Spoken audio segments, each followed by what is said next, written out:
One of the reasons I wrote this book is because, oddly enough, philosophers who are famous, notorious for being navel gazers, for being reflective, I think in fact philosophers are often remarkably unreflective about their own methodology.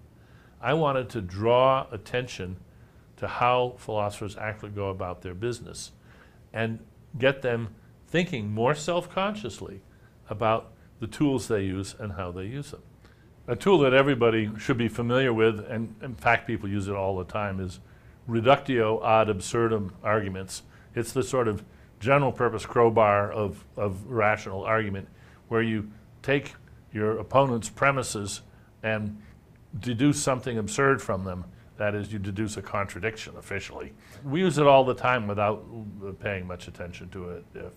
If you say something like, if he gets here in time for supper, he'll have to fly like Superman, which is absurd. Nobody can fly that fast. You don't bother spelling it out. You just say, you point out that something that somebody imagined or proposed has a ridiculous consequence. Well, let's look at one of the great granddaddy Reductio ad Absurdum arguments of all times, and that's Galileo's proof that heavy things don't fall faster than light things, leaving friction aside. He argued as follows.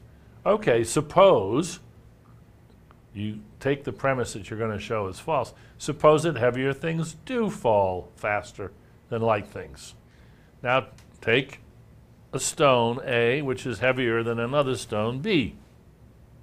That means if we tied B to A with a string, B should act as a drag on A when we drop it, because A will fall faster, B will fall slower, and so A tied to B should fall slower than A by itself.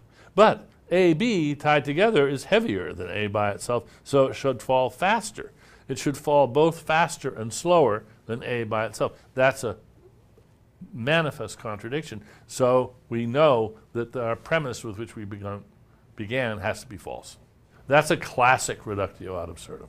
That's been known and named for several millennia, I guess.